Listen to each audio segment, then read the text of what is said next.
Deu certo. Vai saber o negócio desse aí. Ô, Almir, como é que tá as coisas, doutor? Tudo bom, professor. E você? Tudo bem? Tudo jóia. Graças a Deus, tudo em paz, tudo em paz. Firme e forte, igual prego na areia. Ô, Zéias, como é que você tá? Que bom. Obrigado lá pela força, hein, cara?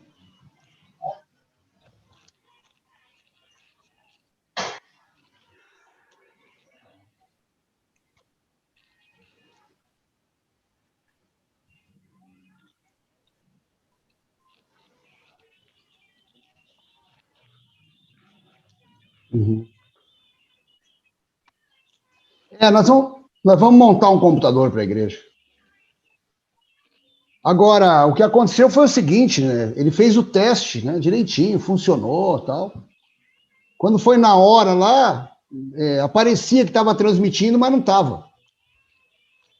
Ah, interessante. Não, vai sim. Obrigado aí por ter ido lá, ajudado a gente. Ah,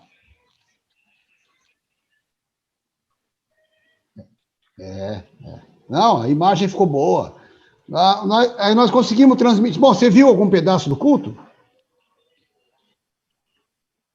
Ah, legal, legal. Legal, legal.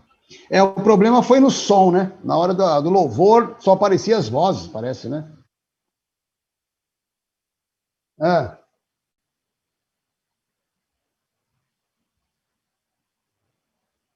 não, entendi, não. Não sei o que é isso, não.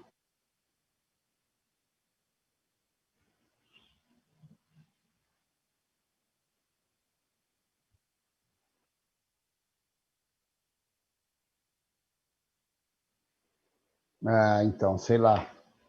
Não sei como é que foi, rapaz. Sei que não deu certo, não.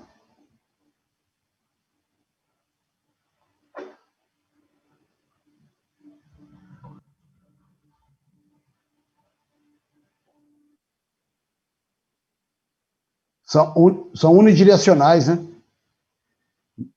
Ah, não, o Phantom é só do púlpito.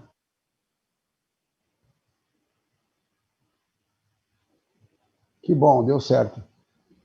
Deu certo, né? Pessoal, vamos lá. Desculpem aí, mas eu não sei, eu estava na sala desde 9h10, não sei, parece que eu não recebi os convites aqui de vocês para entrar. Não sei o que houve. Tudo bem, Everton? Tudo jóia? E sua loja, como é que tá?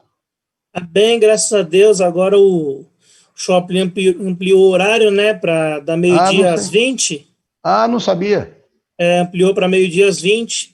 Então, estamos trabalhando 8 horas. Então, tá dando uma melhorada lá.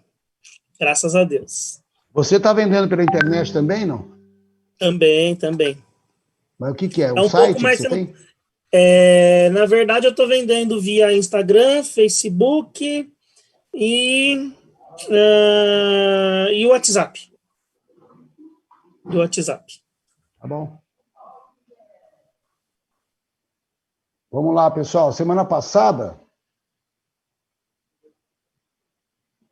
nós já falamos, já andamos bem no nosso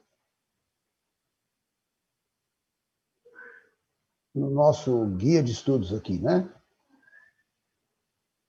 Acho que hoje nós vamos começar o módulo 3, é isso?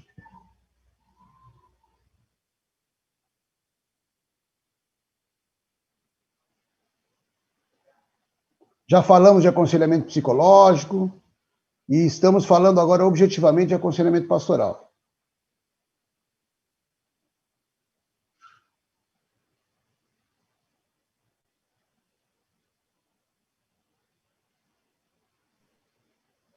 É isso mesmo. Vamos, acho que é módulo 3.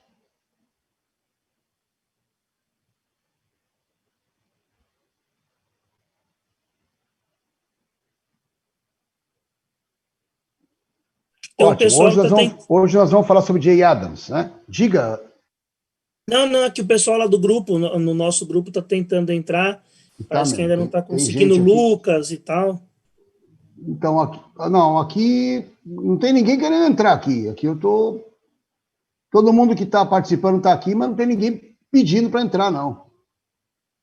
Agora tem, Lucas. Tem.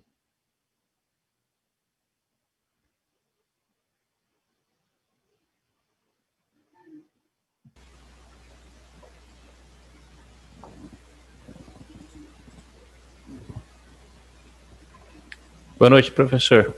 Ô, Lucas, como é que você está, cara? Tudo bem, graças a Deus.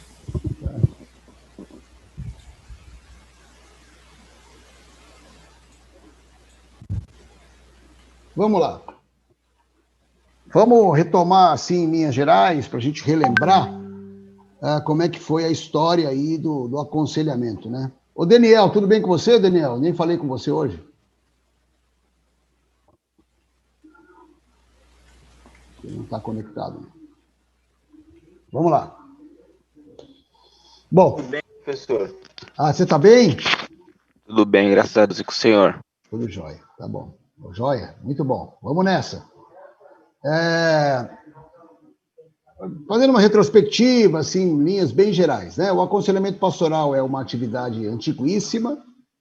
Desde sempre houve a participação de pastores, sacerdotes, líderes espirituais que trabalhavam aconselhando o povo, desde lá de trás. No início da história humana, a gente já tem registros, né, de religiosos que trabalhavam orientando pessoas, dando conselhos, aconselhando. Na história de Israel, a gente tem desde sempre a figura do conselheiro, um pouco diferente do que nós temos hoje, mas dentro dos seus contextos, né? Então, nós temos a história lá por exemplo, do povo no deserto, de Moisés, os conselheiros de Moisés como conselheiro do povo. Então, tivemos uma série de situações na Bíblia, desde o Velho Testamento, né? Depois tivemos os juízes. Então, o aconselhamento sempre teve, de alguma maneira, ligado à fé cristã e à fé, né? A questão da fé sempre esteve ligada ao aconselhamento.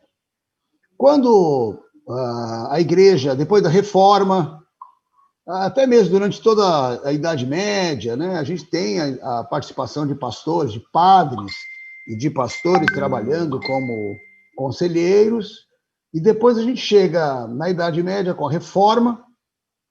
A reforma faz com que as igrejas se operacionalizem de maneira diferente, mas... Pois não, Lucas?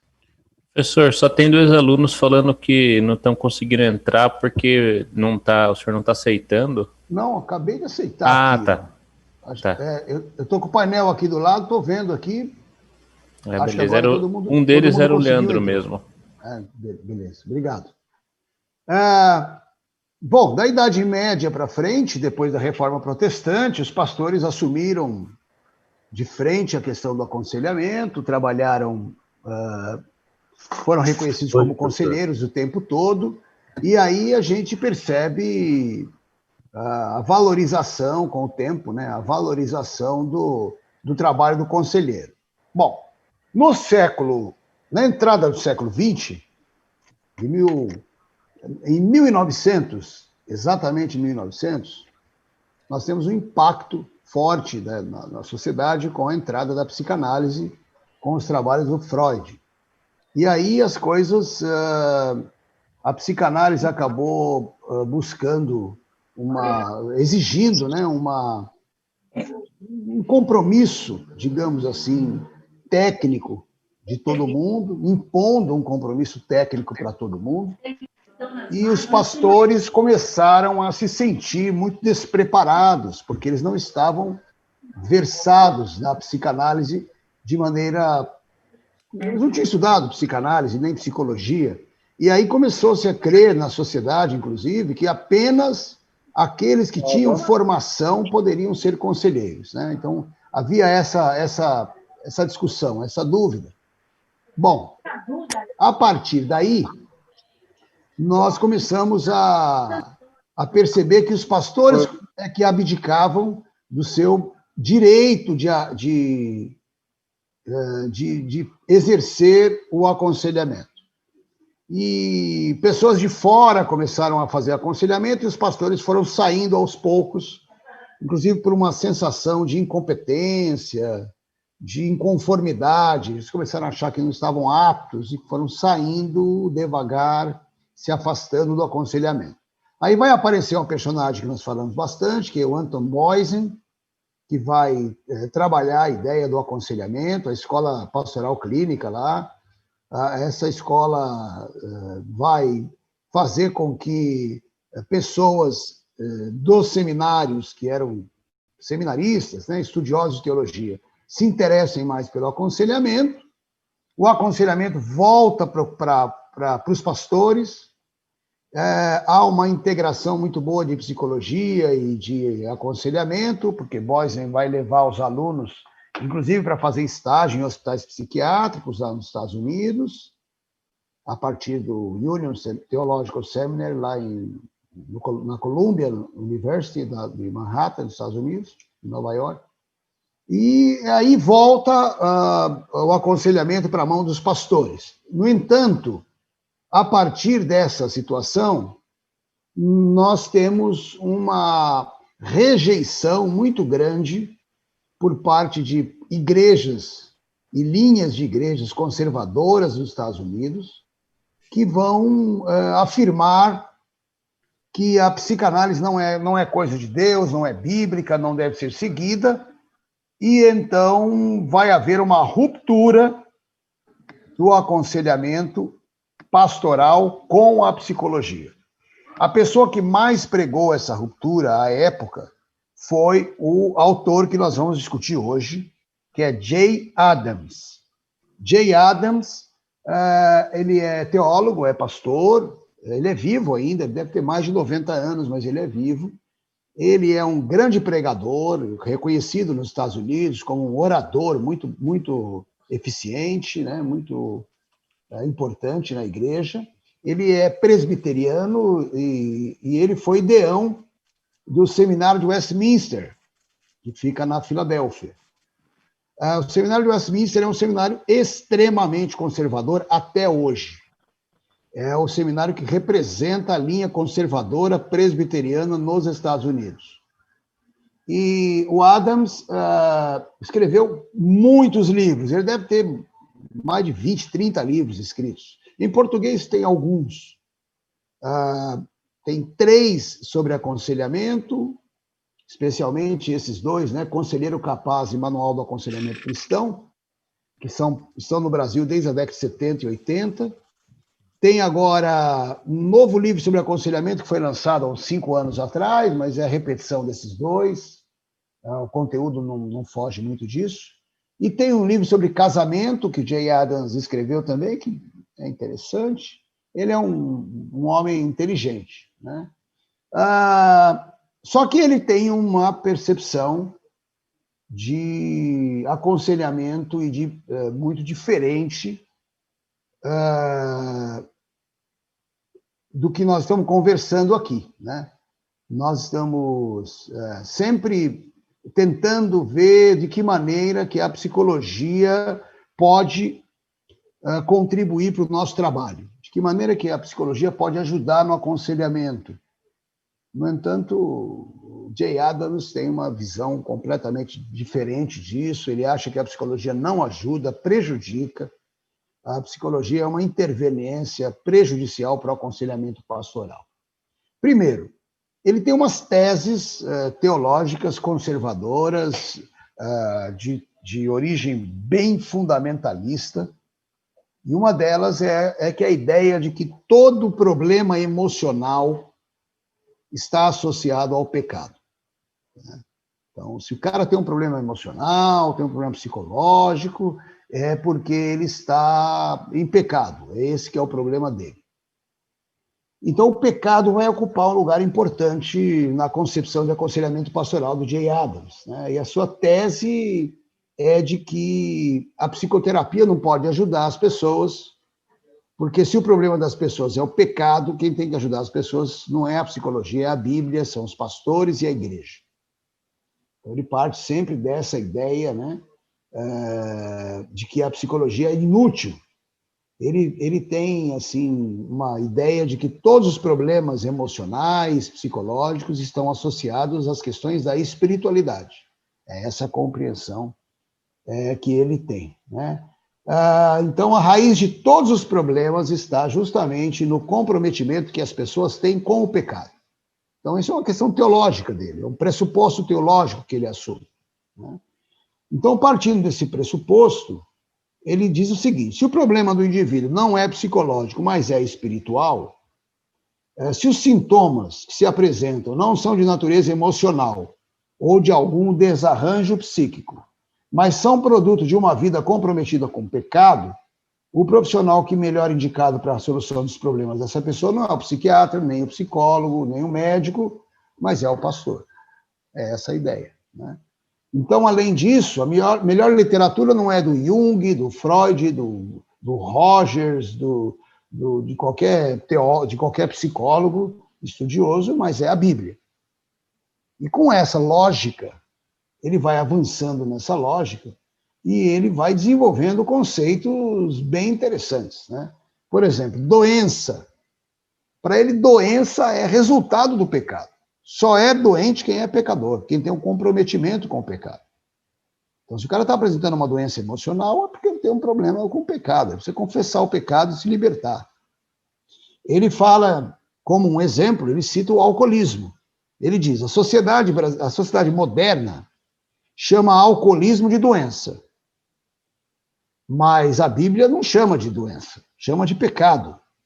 Então ele fala aqui que a Bíblia apresenta um equivalente ao alcoolismo, que é a embriaguez, e não apresenta a embriaguez como doença, mas como fruto do pecado, ou como pecado mesmo, propriamente dito. Então, na verdade, só existe um tipo de doença mental para ele, para o Jay Adams, que são as doenças mentais causadas por distúrbios orgânicos. O cara tem um tumor no cérebro, tem um problema com um acidente, tem um acidente vascular cerebral, um AVC, ou tem uma isquemia, né? Um acidente vascular também. Ele tem um problema em algum outro órgão do corpo que afetou o cérebro. E esse tipo de doença mental, ele compreende como doença mental. Todas as outras doenças, para ele, não existem, não podem ser consideradas doenças, e, na verdade, são apenas consequência de uma vida envolvida com o pecado, comprometida com o pecado. Então, antes da gente falar do que ele entende de aconselhamento pastoral, os pressupostos são muito complicados, né? São muito limitadores, muito limitados, muito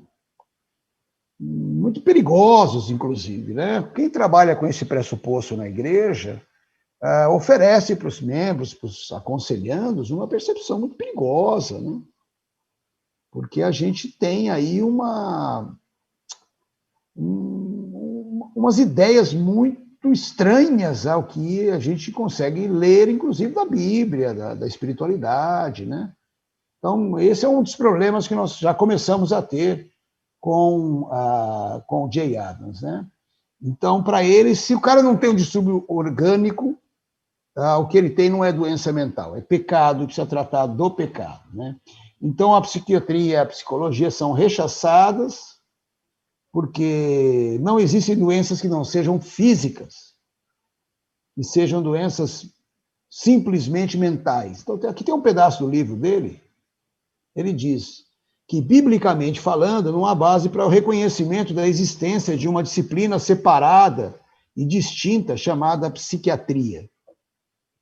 Nas Escrituras tem 3 fontes de problemas pessoais na vida diária. Primeira, demônios, atividade de demônios, sobretudo a possessão demoníaca, o pecado pessoal e as enfermidades físicas. Só existe isso na concepção dele, né? Essas fontes estão interrelacionadas e todas as opções podem ser cobertas por estes 3 fatores, não havendo espaço para um 4º fator, que seriam as enfermidades mentais não orgânicas. Essa compreensão do Adams é uma compreensão compartilhada por muitas pessoas e que veio sendo compartilhada por muito tempo. No entanto, esta concepção é uma concepção que nós podemos dizer que é medieval, né? Uma coisa anterior às questões da ciência, da compreensão dos fenômenos como nós temos hoje. Então, se o problema das pessoas é o pecado, o que nós temos que fazer com as pessoas? No aconselhamento, nós temos que confrontá-las com a Bíblia. Por isso, ele vai criar um método que é um método de confrontação. Então, o indivíduo vem com um pecado, você traz a Bíblia e confronta o indivíduo com o pecado.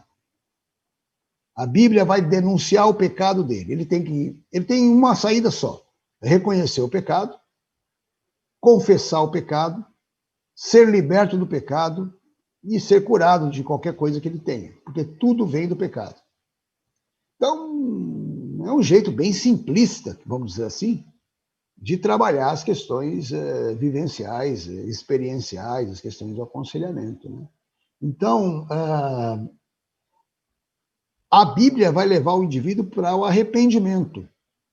E quando ele se arrepender, ele vai desenvolver um comportamento mais saudável, um comportamento mais adequado.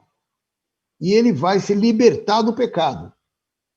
E aí, depois disso, ele está curado. Então, a palavra que Jay Adams usa, uma palavra do grego que chama nouthesis, que significa confrontar mesmo. Trazer a Bíblia e confrontar a Bíblia com a vida do cara. Essa que é a ideia. Então, com essa ideia de confrontação, Adams trabalha com a Bíblia a concepção de que o indivíduo é pecador, que a Bíblia vai denunciar o pecado e ele vai confrontar. Isso encaminha o aconselhamento para direções muito complicadas, né? Primeiro, atribui para o pastor uma posição de destaque, de supremacia, de superioridade na relação com o conselheiro e ignora todo o avanço que a vida teve, que a sociedade teve com as ciências da saúde, especialmente as ciências mentais, e traz um modelo de aconselhamento extremamente simplista, que pode até ser perigoso, né? Vocês leram este capítulo e estão entendendo bem o que eu estou falando? Vocês têm alguma opinião sobre isso? Quem gostaria de falar?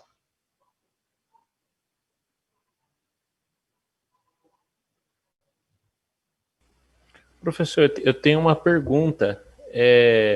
A questão dele considerar problema do pecado, ele fala alguma coisa a respeito dos problemas que a pessoa já nasce, tipo autismo, síndrome de Down? Não. Não toca nesse assunto. Ele entende que essas doenças são orgânicas. Entendeu? Certo. Então, elas sendo orgânicas, elas são doenças. Tudo bem. O problema são as doenças da vida, aí, do contato que o cara tem durante a vida. É esse que ele não aceita. Mas essas doenças, assim, ele nem discute que, porque para ele as bases são orgânicas. Se é genético, é orgânico. Entendi. Professor, só um comentáriozinho. Imagino que o risco dessa abordagem seja, no caso aí, o pastor utilizar a Bíblia, todos os textos, todo o cabedal de confrontações que ele tem, ele fundamentar com a Bíblia, né? E deixar de ser, digamos assim, pastoral, né? No aconselhar. Esse deve ser um risco que esse tipo de perfil incorre. Usar a Bíblia como uma ferramenta de confrontação exclusivamente, não? A Bíblia perde, por exemplo, o caráter de consolação, perde o caráter de educação, perde o caráter de oferecer apoio, de oferecer ânimo para entrar numa situação de julgamento. A Bíblia vira um instrumento de julgamento. É muito temerário, você tem toda a razão. O problema, pessoal, é que esse método existe. E que muitas pessoas acreditam nele. E usam, hoje em dia. Não pense que o Jay Adams é um sujeito... como é que a gente pode dizer? Que ninguém o segue, obtuso. Ele é obtuso, mas tem muita gente que segue a linha dele. Se a gente fizer uma pesquisa por aí, com pastores, vocês vão observar que muita gente pode não expressar o pensamento exatamente da maneira como Adams expressa, mas os princípios estão lá. O problema da saúde mental é um problema grave, né? Porque muita gente não acredita, né? Nós temos muitas pessoas na igreja que não acreditam em doença mental. Acho que eu falei para vocês, né? Já devo ter passado para vocês um material que eu escrevi numa revista.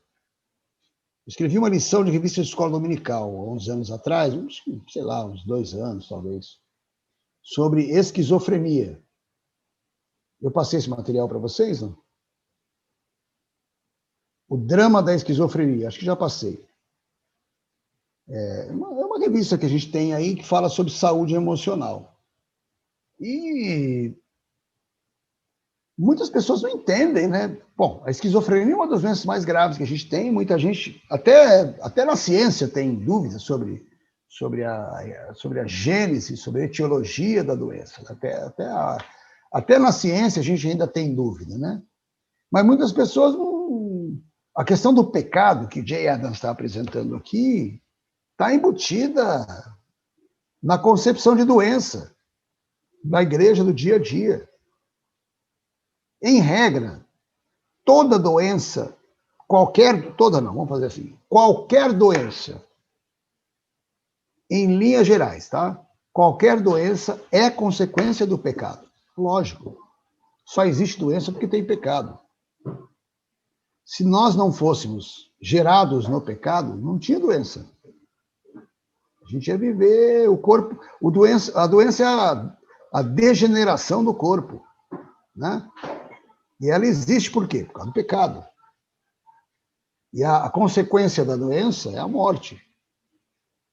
Então, quando eu trabalhava no hospital, eu falava para os meus alunos, né? Essa frase fui eu que criei, e falava para eles que por que as pessoas se sentem apavoradas quando estão doentes, hospitalizadas?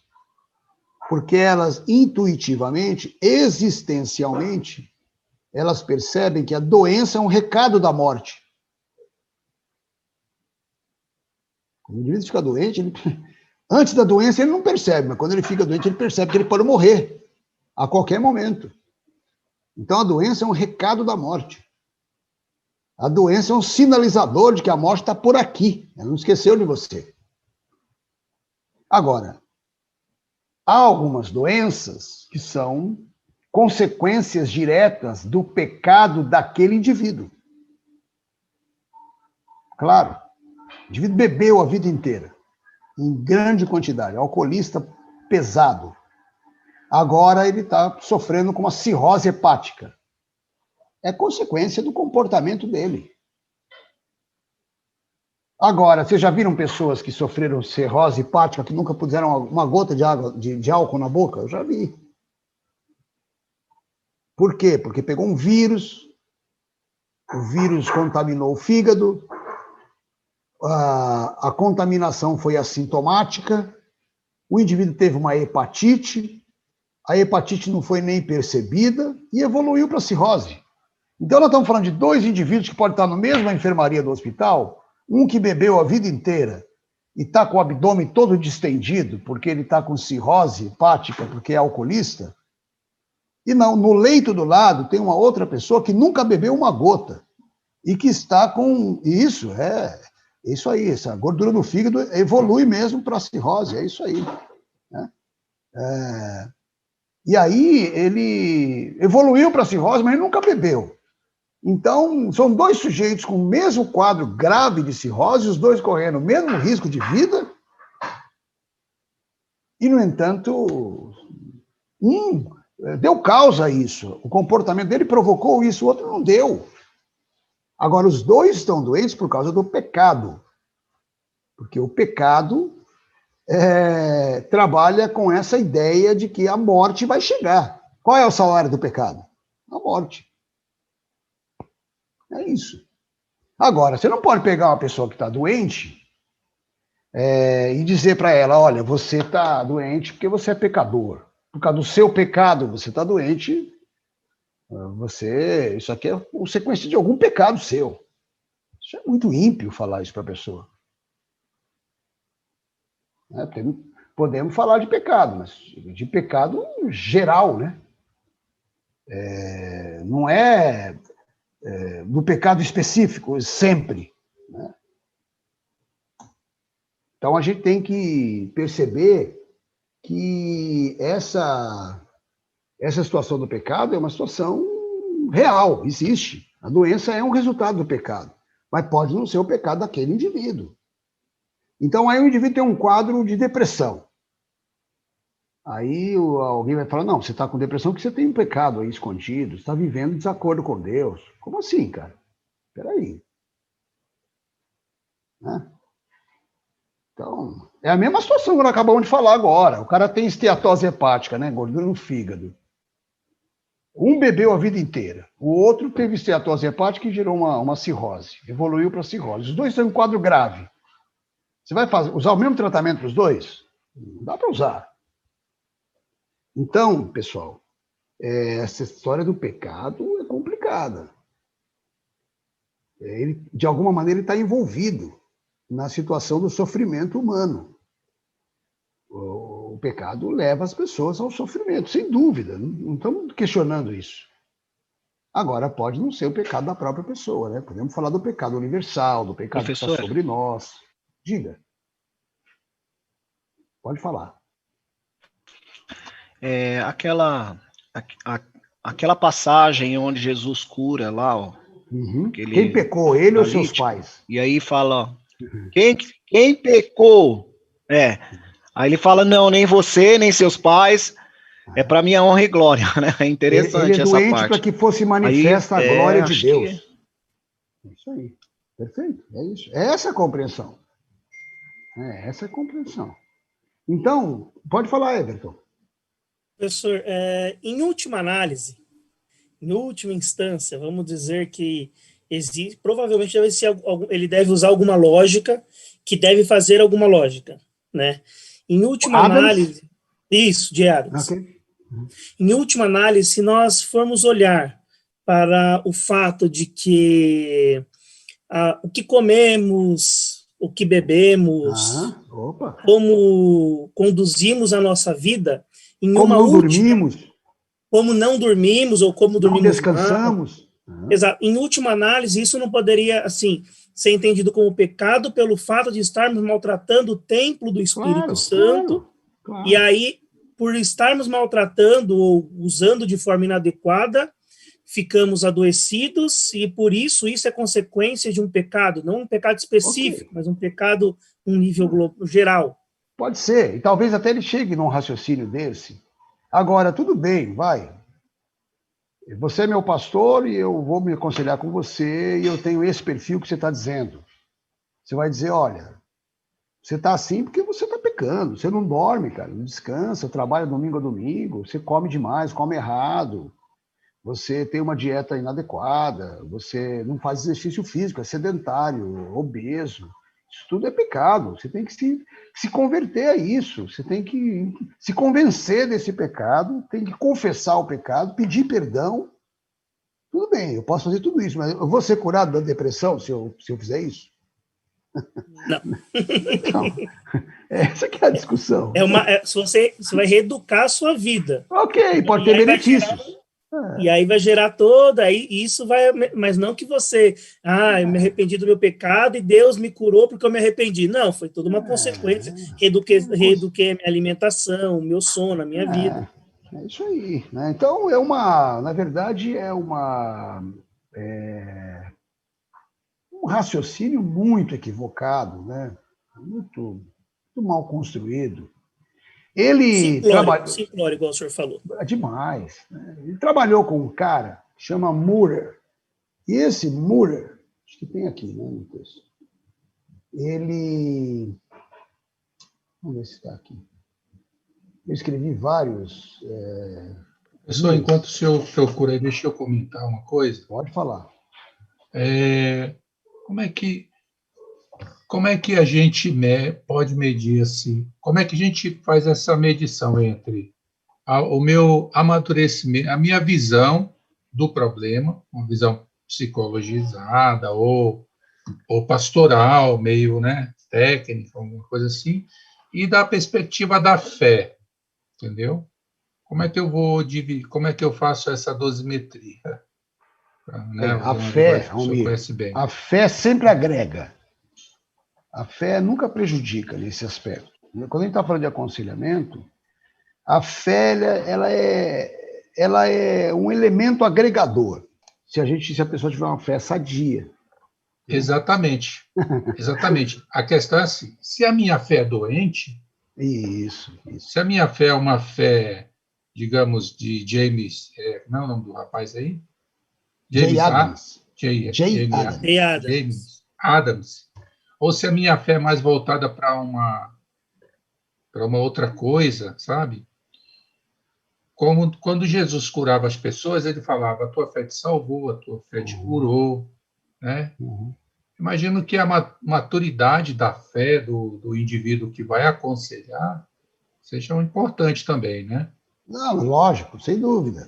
Agora, aí você olha um conselheiro que parte de um pressuposto desse, o Jay Adams, você vê que o cara tem uma compreensão da vida muito reduzida. Muito reduzida. Há um livro que eu vou colocar aqui no chat para vocês, muito interessante, né, que tem em português e que é um dos melhores livros que eu li na vida, viu? Chama Os Estágios da Fé, de James Fowler,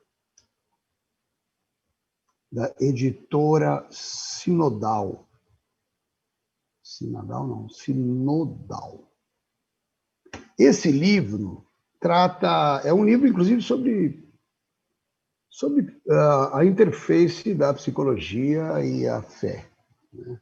Ele fala que a maneira como as pessoas creem em Deus, amadurecem na fé, tem a ver com uma série de fatores. Inclusive com fatores psicológicos, fatores do desenvolvimento, compreensão sobre uma série de coisas. É um livro que vai dizer que a fé pode ter um desenvolvimento, ela pode ser medida como uma fé mais desenvolvida ou menos desenvolvida. É um livro fabuloso, vale a pena você ler, encontrar um exemplar aí, ler, porque é uma preciosidade. Então, ele trabalha alguns níveis, acho que 8 níveis de fé. Desde uma fé, assim, primitiva, digamos assim, que precisa de um objeto de adoração, precisa de um amuleto, precisa de um ritual com sangue, com coisa assim, até uma fé mais intelectualizada e uma fé que não exija símbolos dessa natureza. Então, ele vai desmistificada, né? É isso, desmistificada. Desmistificada e desmitificada. Né? Quebrada do mito. E ele vai mostrando por que as pessoas, no cristianismo, por exemplo, por que nós temos cristianismo de todo tipo? Desde pessoas que fazem...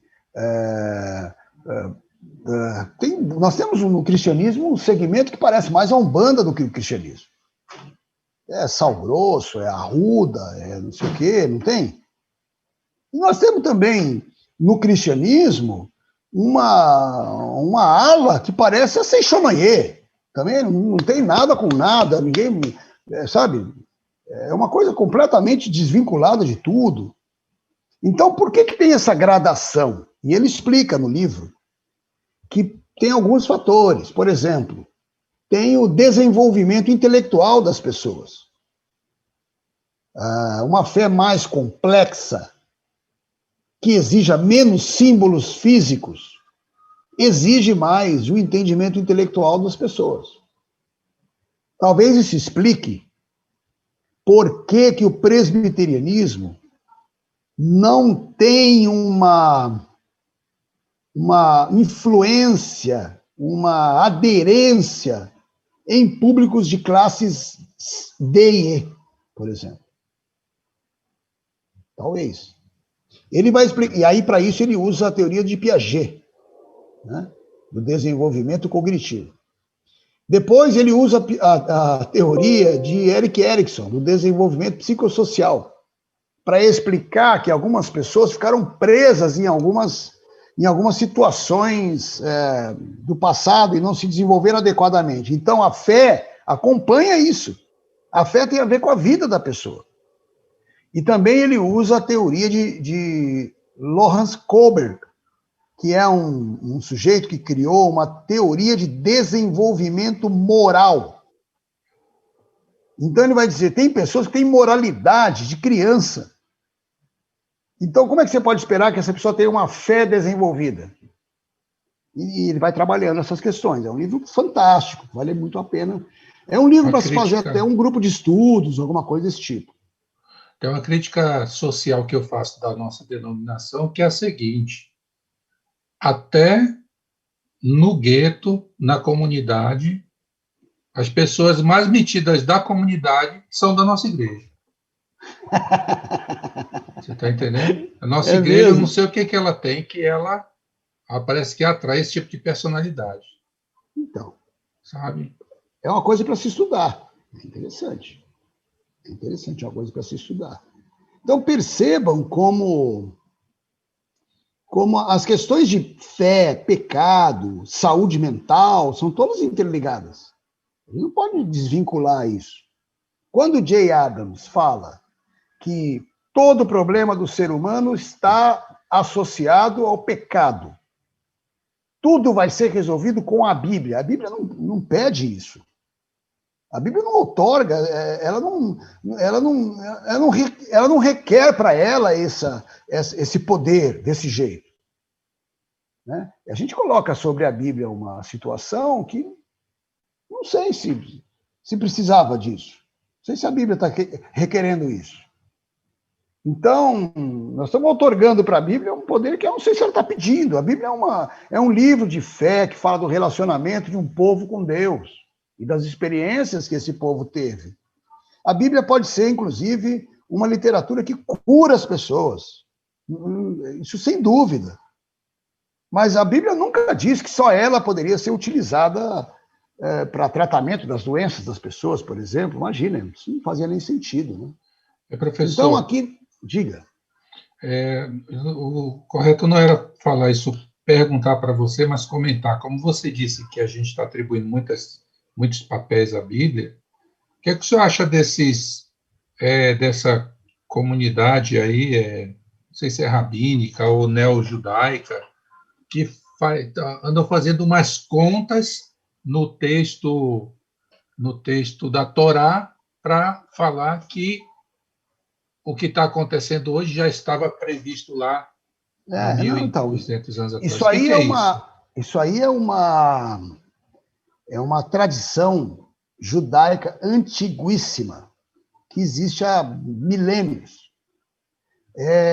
Desde o início do judaísmo, apareceram os judeus místicos, que trabalham com Cabala, por exemplo. Né? E aí eles trabalham, aí tem os números cabalísticos, tem aquelas cada letra do alfabeto hebraico corresponde a um número. Então, eles fizeram, agora com a computação, a coisa ficou fácil, né?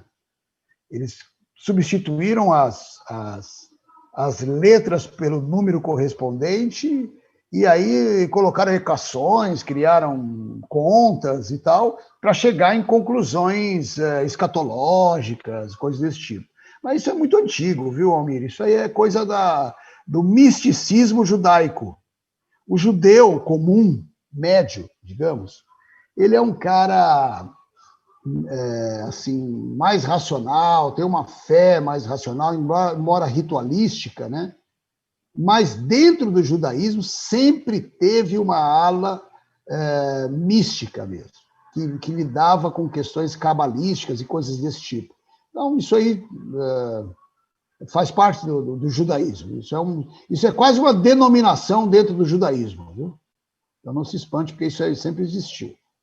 Na página 49, temos aqui uma curiosidade. Então, a palavra noutético é a transliteração de um verbo grego que significa admoestar, exortar e ensinar. E Adams advoga o uso da transliteração, argumentando que nenhum vocábulo na língua inglesa, e também nós não temos nem na portuguesa, consegue expressar o significado que essa palavra possui na língua grega, né? Isso aqui é um sinal do fundamentalismo do Adams. Eu tenho muito problema com os fundamentalistas por causa disso, né? Eu às vezes ouço as pessoas pregarem e eu fico preocupadíssimo. O cara fala, porque aqui está escrito isso, mas no grego quer dizer outra coisa. Ah, pro inferno, né, cara? Porra, tenha paciência. Você pode fazer, deve fazer um exercício do grego, exegese do texto. Mas vai chegar lá na frente, na pregação, e falar que o que está escrito na Bíblia não é aquilo, porque no grego quer dizer outra coisa. E depois você quer que as pessoas acreditem no texto bíblico? Faz por favor, né? Então, quanto mais fundamentalista é o comportamento do pregador, mais ele tem essas coisas. Adams aqui, ele mostra o quanto ele é fundamentalista. Então, não tem uma palavra que possa dizer exatamente o que é. Claro que não tem. Não tem mesmo. Ele podia pegar uma palavra inglesa equivalente e utilizar, mas ele não usa porque ele quis criar um método e dar um nome próprio, né? E usou esse argumento aí, que é um argumento falacioso, né? Na lógica do Adams, tem duas palavras que são importantes. Uma é responsabilidade e a outra é confrontação. Ele vai dizer, todo mundo que é doente emocionalmente tem responsabilidade pela sua própria doença. Ele se envolveu com o pecado, agora a responsabilidade é dele, ele tem que assumir. E o meu papel como teólogo, como conselheiro, o meu papel é fazer com que o indivíduo reconheça que ele está pecando, que ele precisa, de qualquer jeito, ele vai ter que dar um jeito aí de se arrepender, reconhecer que está errado, senão ele não vai ser curado. Então, eu tenho que confrontar. É quase uma perversidade a gente dizer que as pessoas são responsáveis pela doença. Para mim, é um raciocínio perverso do ponto de vista psicológico. Você pega um cara deprimido, com depressão grave, né? Vai dizer que o cara é responsável por isso? Por favor. Há algumas linhas na psicologia que pensam isso, não é só o Adams, não. Lacan, Jacques Lacan, ele tem essa ideia, em alguns momentos ele apresenta essa ideia. Ele diz, nós fazemos as nossas doenças. Logo, nós somos responsáveis pela doença. É muito perverso, né? Você pegar um cara lá no hospital com câncer e dizer, não, seu câncer é culpa sua. Acontece que a responsabilidade, professor, eu acho que é assim, a responsabilidade é um valor, né? Uhum. É um valor civil em decorrência de uma coisa que a gente não controla, de uma variante que está para além da nossa compreensão. Do nosso controle, exatamente. Não, a gente não controla. Existem milhares de variantes que a gente não controla na vida. É isso, sabe? É isso. Exatamente isso.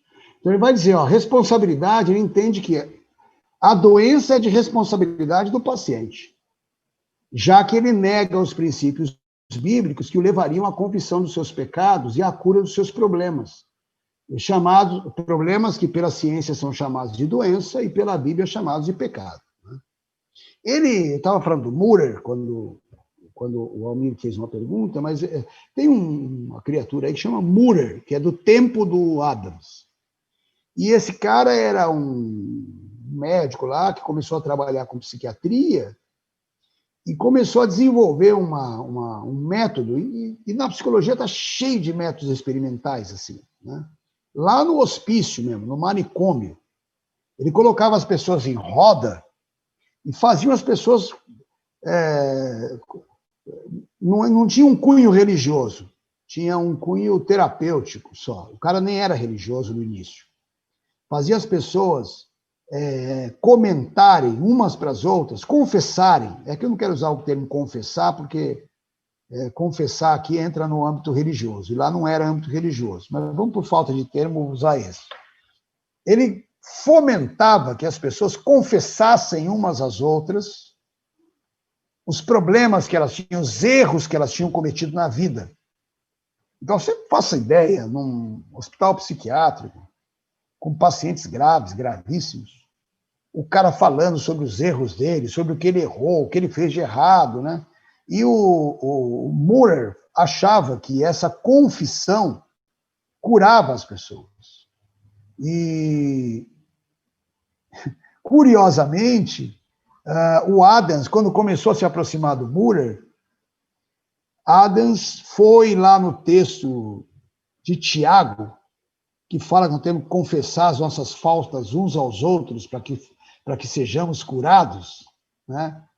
E entendeu que o que Murray estava fazendo era o que a Bíblia mandava fazer, e aplicou isso para o aconselhamento. Então, qual a lógica que o Adams tem?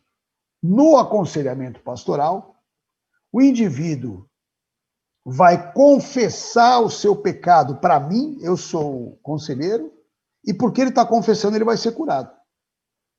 Essa que é a ideia.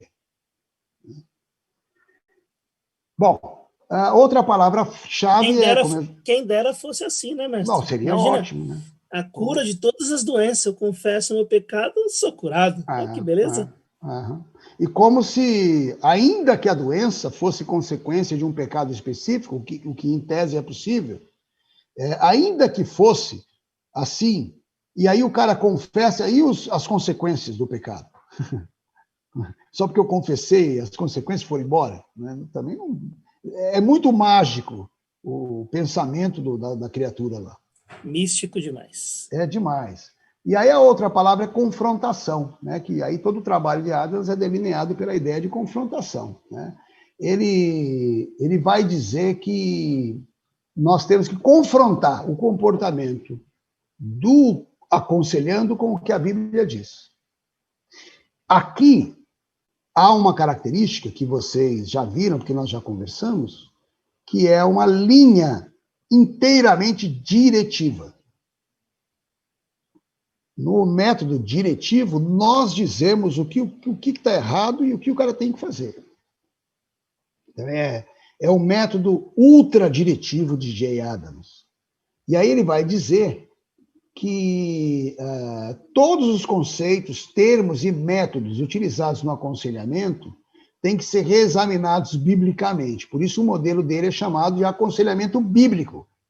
Lembra que lá atrás eu falei para vocês que até hoje há alguns cursos, algumas aulas aí por aí, umas formações em aconselhamento bíblico. Aconselhamento bíblico é isso aqui. É isso que o Adams está falando. Há uma linha hoje em aconselhamento bíblico menos ortodoxa, que, de certa maneira, aceita algum tipo de aproximação da psicologia, da psiquiatria. Mas o núcleo duro dessa teoria, é rechaçar a psicologia e a psiquiatria. Bom, até aqui nós vimos, a gente começa a perceber o quanto esse método é problemático, né? O quanto o método é desapegado de lógica. Que a gente tivesse essa ideia na Idade Média, tudo bem. Vamos estar falando do ano 1000 depois de Cristo. Está tudo certo. Agora, hoje, que a gente conhece o cérebro, conhece o comportamento, tem todas as discussões sobre psicologia, não dá para a gente aceitar um método tão simplista como esse. E por que que os pastores aceitam? O que vocês acham? Por que tem pastor que aceita essa teoria? E aplica, né? Que é mais Eu fácil. acredito que, como foi exposto na videoaula, se utiliza da Bíblia para uma espécie de um escudo potente e poderoso para argumentar as suas ideias. Que mais? Eu acho que é porque é mais simples. É o mais simples você ver o que a pessoa está fazendo e você dizer que pela Bíblia está errado, porque livro tal, capítulo tal diz que é errado. Mais fácil do que você aprender e praticar o aconselhamento pastoral. E aí entra naquilo que eu falei anteriormente, né? Além de ser mais fácil, ela tem lá a sua lógica. Então você liga a facilidade com aquela lógica simplista de que a sua vida está dormindo mal, porque você está fazendo uma coisa errada, você está bebendo demais, está comendo demais, por isso que você está pagando pelo seu pecado. Então ela é uma coisa muito simples, porém, assim, relativamente lógica. Sei lá. Não, tem uma lógica, né? Claro. Quem mais? Alguém tem mais algum palpite? É um método cínico, não é clínico e pode assim servir de uma maneira da pessoa afirmar uma prática que ela está induzindo a comunidade.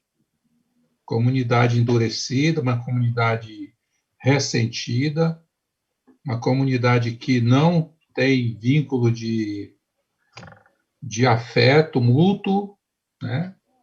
O fulano está passando por isso é porque ele deve, aquele safado. Está devendo alguma coisa. Então, é muito cínico esse tipo de abordagem. Há uma questão que envolve essa abordagem que me preocupa muito.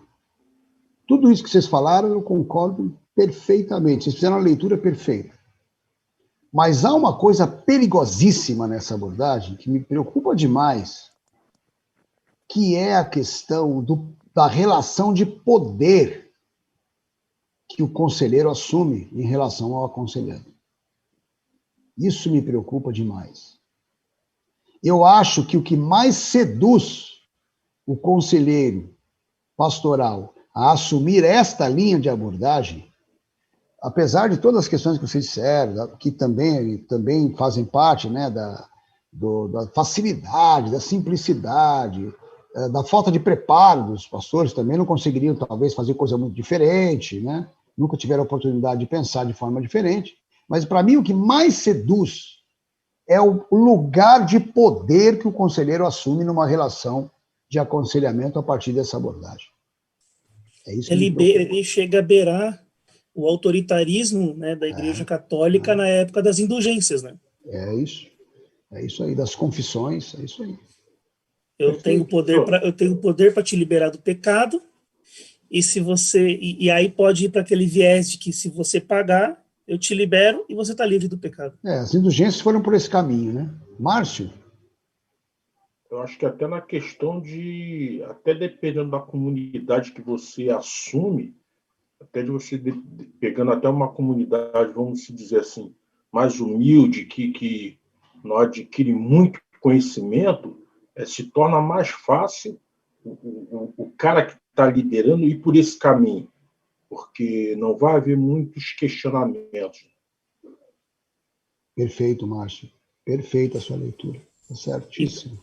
E quando você pega um catedrático igual o Jay Adams, que tem uma formação, tem todo um currículo, é um cara absurdamente inteligente. Você pega o cara falando isso, com certeza você arruma um monte de adeptos, né?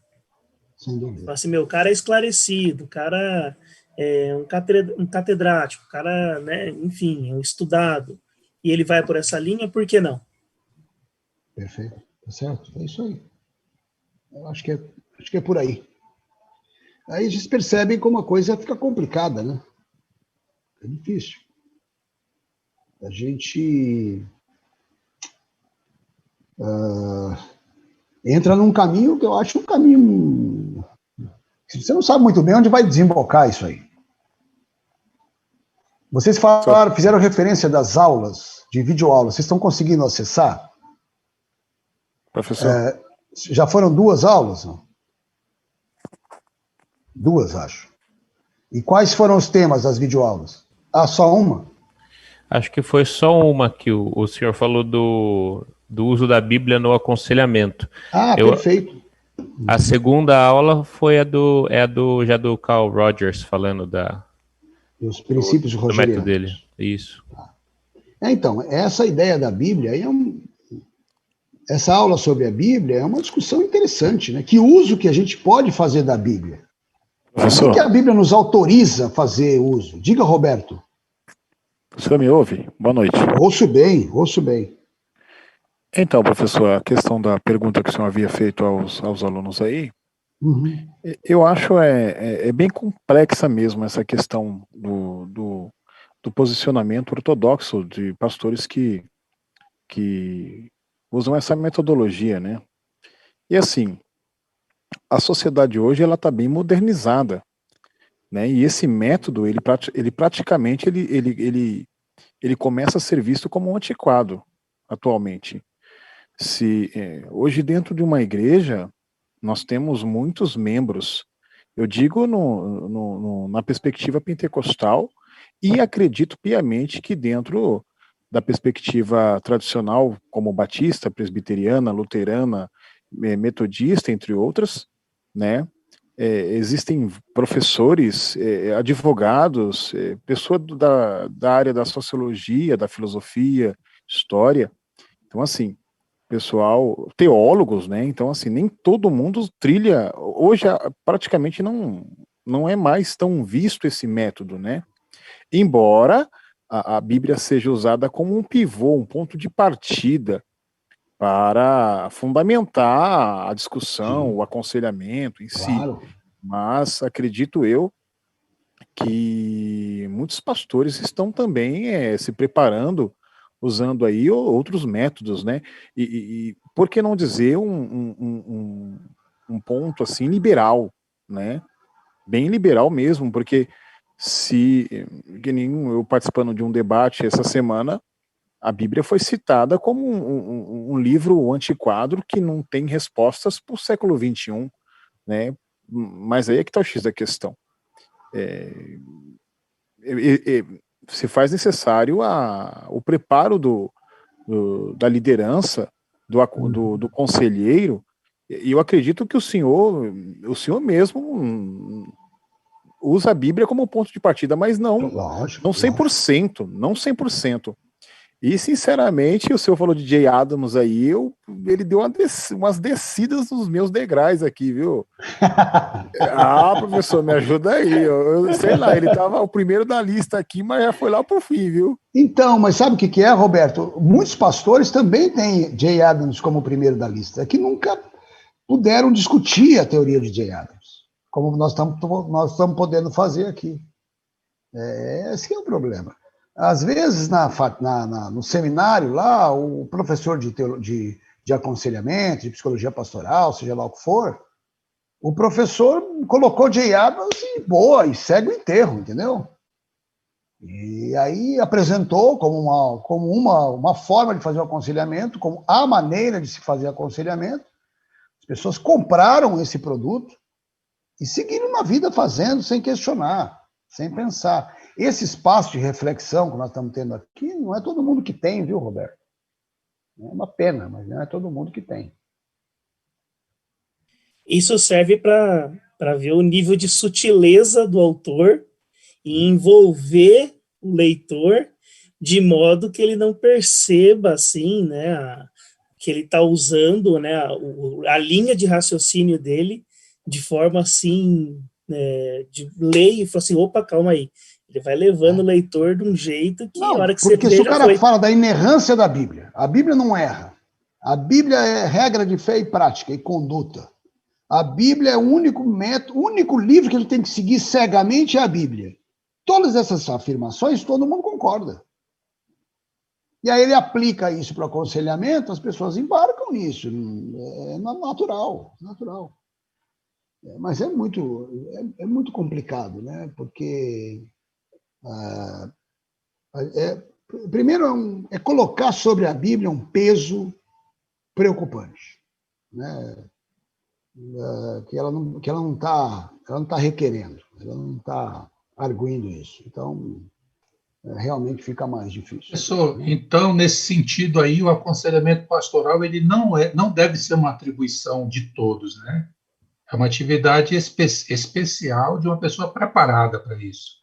Sempre o aconselhamento pastoral exige preparo.